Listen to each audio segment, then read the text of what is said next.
Welcome to my channel. ఈ వీడియోలో AP ప్రభుత్వ ఉద్యోగ పెన్షనర్లకి శుభవార్త అండి. ఏంటంటే జూలై 2023 విడుదలైనటువంటి డిఏడిఆర్ బకాయిలండి.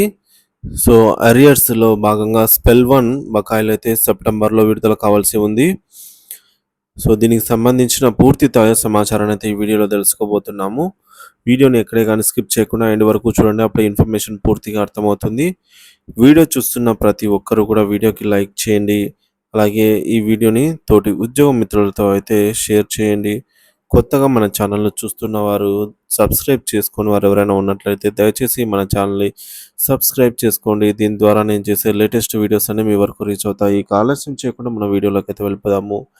ఫ్రెండ్స్, ఇక విషయానికి వచ్చినట్లయితే మనకు కొత్త డిఏ అనేది 33.67% కూటమి ప్రభుత్వం అధికారంలోకి వచ్చిన తర్వాత అమలైనటువంటి డిఏ అండి. ఇది 2023 జూలై డిఏ అనమాట. సో దీన్ని మనకు ఇది అప్లికబుల్ అయితే 2023 జూలై నుంచి అవుతుంది. కానీ దీన్ని క్యాష్ రూపంలో మనకు 2024 జూలైలో అయితే ఇచ్చారు. సో ఈ 1 ఇయర్ అరియర్స్ ఏవైతే ఉన్నాయో వాటి కోసం అయితే ఇప్పుడు మనం తెలుసుకుందాము. సో దీనికంటే ముందు కొన్ని అరియర్స్ ఉన్నాయి. వాటి గురించి కూడా తెలుసుకుందాము. పిఆర్‌సి 2022 అనంతరం మనకు ఇచ్చినటువంటి డిఏ ఉత్తర్వులు పీఎఫ్, సిపిఎస్ ఉద్యోగులకు సంబంధించిన అరియర్ వివరాలండి.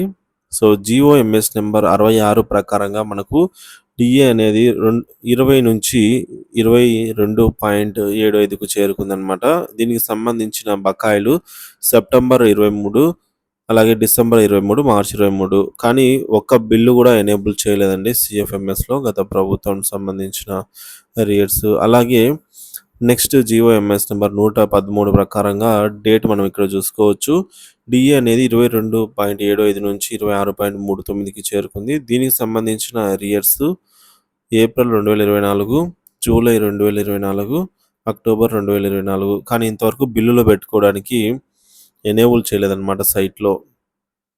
మరొకటి జీఓఎంఎస్ నెంబర్ 28 అండి. సో ఇది లాస్ట్ గత ప్రభుత్వం హడావిడిగా ఎన్నికలకు ముందు హడావిడిగా జస్ట్ మనం చూసుకోవచ్చు మార్చి 15వ తేదీన అప్పటికప్పుడు రిలీజ్ చేసిన రాత్రికి రాత్రే పుట్టిన డిఏ అనేది మనం చూసాం హెడ్డింగ్‌కు.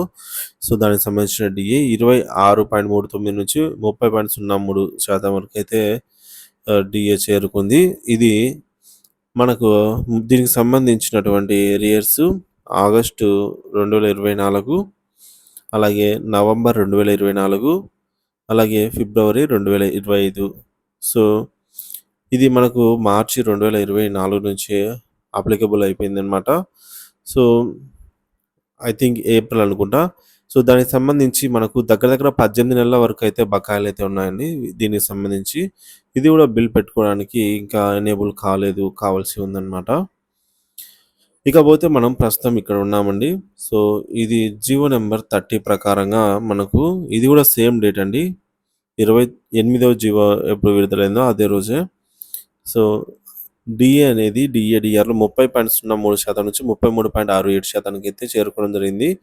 సో ఇదే మనకు 2024 జూలై నుంచి క్యాష్ రూపంలో ఇచ్చారు కానీ 2023 జూలై నుంచి 2024 జూన్ వరకు రావాల్సినటువంటి 12 నెలల బకాయిలను 3 సమాన వాయిదాల్లో అనగా September 2024 first instalment, December 2024 second instalment, మార్చి 2025 థర్డ్ ఇన్‌స్టాల్‌మెంట్ అయితే రావాల్సి ఉందండి. దీనికి సంబంధించి ఇంకా బిల్లులు ఎనేబుల్ చేయలేదు. సో బిల్ అయితే ఎనేబుల్ కావాల్సి ఉందండి.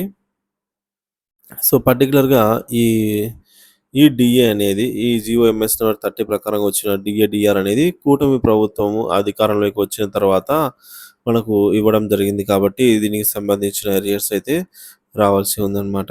సో ఇక ఎవరెవరికి ఎంతెంత రావాలనేది కూడా తెలుసుకుందాము. ఫ్రెండ్స్, ఇక్కడ మనము క్లియర్‌గా చూసుకోవచ్చు గత ప్రభుత్వ హయాంలో మనకు ఉన్నటువంటి డిఏలండి ఇవన్నీ. ఇప్పుడు మనము చూసినటువంటి డిఏ అనేది ఇది జనవరి 2023 డిఏ. సో అది మార్చి 2024 వరకు మనకైతే బకాయిలు ఉన్నాయన్నమాట. అంటే 15 నెలల బకాయిలన్నమాట. సో ఈ 15 నెలల బకాయిలు మనకు ఏప్రిల్ 2024లో డిఏ అనేది 30.03%కి అయితే చేరుకుందండి. ఇక్కడ చూడొచ్చు. సో, దీని తర్వాత వచ్చింది కూటమి ప్రభుత్వం అన్నమాట. ఇక్కడ నుంచి కూటమి ప్రభుత్వం అధికారంలోకి వచ్చిన తర్వాత అప్లికబుల్ అయిన డిఏలు. సో, ఇక్కడ మనకు 12 ఏరియర్స్ అయితే ఉన్నాయి.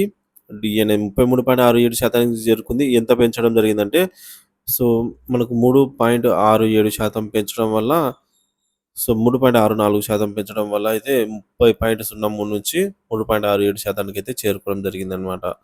సో, ఈ ఏరియర్స్ ఎవరెవరికి ఎంతెంత రావాలి, ఏ స్పెల్‌లో ఎంతెంత రావాలనేది ఇప్పుడు తెలుసుకుందాము. సో, ఫ్రెండ్స్ మనం బేసిక్ అనేది 20,000 నుంచి అయితే తీసుకుందాము. సో, 20,000 బేసిక్ ఉన్న వారికి మనం ఇక్కడ చూడొచ్చు. డిఏ, డిఆర్‌లు 3.64% అయితే రావాలి.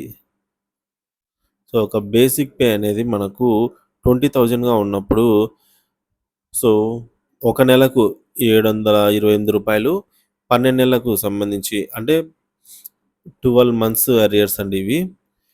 సో, కాబట్టి 12 నెలలకు సంబంధించి రూ. 8,736 ఫస్ట్ ఇన్‌స్టాల్‌మెంట్‌కి గాను 3 సమాన వాయిదాల్లో చూడగా, మనకు ఫస్ట్ ఇన్‌స్టాల్‌మెంట్‌కి సంబంధించి సెప్టెంబర్ 2024లో మనకు రూ. 2,912 రావాలి.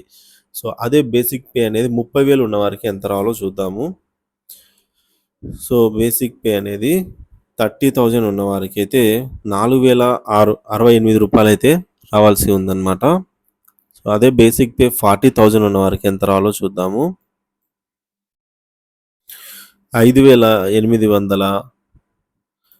5,824 అయితే రావాలి. బేసిక్ పే 50,000 ఉన్నవారికి ఇక్కడ చూపిస్తున్నట్టుగా రూ.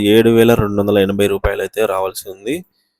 ఫస్ట్ ఇన్‌స్టాల్‌మెంట్ అంటే సెప్టెంబర్‌లో రావాల్సిన అమౌంట్ అండి. సో, దీనికి బిల్లులు పెట్టుకోవడానికైతే త్వరలో ప్రభుత్వం అయితే విడుదల చేయబోతుంది. సో, 60,000 బేసిక్ ఉన్న వారికి రూ. 8,736 అయితే రావాల్సి ఉంది.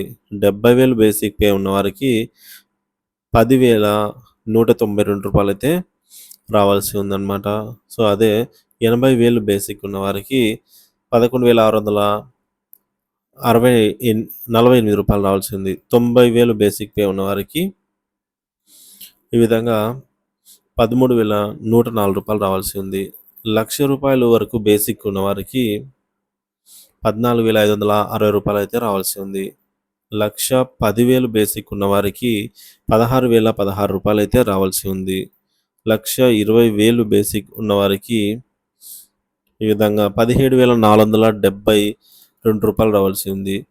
అదే బేసిక్ అనేది 1,30,000 ఉన్నవారికి రూ. 18,928 అయితే ఫస్ట్ స్పెల్ అంటే సెప్టెంబర్‌లో రావాల్సి ఉంది. దీనికి బిల్లులు పెట్టుకోవడానికి ప్రభుత్వం ఎనేబుల్ చేయవలసిందండి. 1,40,000 బేసిక్ ఉన్నవారికి ఫస్ట్ స్పెల్‌లో రూ. 20,384 అయితే రావాల్సి ఉంది. అదే 1,50,000 బేసిక్ ఉన్నవారికి రూ. 21,840 అయితే ఫస్ట్ స్పెల్‌లో భాగంగా రావాల్సి ఉంది. 1,60,000 బేసిక్ ఉన్నవారికి రూ. 23,296 అయితే ఫస్ట్ స్పెల్‌లో రావాల్సింది. సో, 1,70,000 బేసిక్ ఉన్నవారికి రూ. 24,752 అయితే ఈ సెప్టెంబర్ నెలకు సంబంధించి రావాల్సిందండి. సో, ఈ అరియర్ బిల్స్‌ను ప్రభుత్వం తొందరగా ఎనేబుల్ చేస్తే ఉద్యోగ పెన్షనర్స్ అందరికీ కూడా బిల్లులు అప్లోడ్ చేసుకొని త్వరితగతిన ఈ అరియర్స్ ఫస్ట్ స్పెల్ అరియర్స్ ఏదైతే ఉందో బాధ్యతగా గవర్నమెంట్ తీసుకొని వీటిని చెల్లించాల్సిన అవసరం ఎంతైనా ఉంది. కాబట్టి మన ఛానల్ తరపున అయితే కోరడం జరిగిందండి. సో, ప్రభుత్వం వెంటనే దీనికి సంబంధించి అరియర్స్‌కి సంబంధించి లింక్ ఓపెన్ చేయాల్సిందిగా అయితే కోరడం జరిగింది. సో, ఇది ఫ్రెండ్స్ ఇప్పటివరకున్న తాజా సమాచారము. డిఏ, డిఆర్ బకాయిల తాజా సమాచారం కోసం మన ఛానల్ అయితే సబ్స్క్రైబ్ చేసుకొని అప్డేట్స్ అయితే ఫాలో అవుతూ ఉండండి. ఇదే కాదండి, ఇంకా రిమైనింగ్ డిఏ, డిఆర్‌లు ఏవైతే ఉన్నాయో వీటికి సంబంధించి కూడా ఎప్పటికప్పుడు తాజా సమాచారాన్ని అయితే అందిస్తూనే ఉంటాను. సో, ఇక్కడ మనకు కరోనా సాకుతో అయితే కొన్ని డిఏలు తీసేయడం జరిగిందండి. అవి కేంద్ర ప్రభుత్వం కూడా 18 నెలలకు సంబంధించి డిఏ, డిఆర్‌లు తీసేయడం జరిగింది. అవి మళ్ళీ ఎప్పుడు వస్తాయి అనే సమాచారం ఇవన్నీ కూడా మన ఛానల్‌లో రెగ్యులర్‌గా ఎప్పటికప్పుడు అప్డేట్ అయితే మొదటగా ఇస్తూనే ఉంటాను. సో, మన ఛానల్‌ని సబ్స్క్రైబ్ చేసుకోండి. అప్డేట్స్ అయితే ఫాలో అవుతూ ఉండండి. Thank you for watching this video.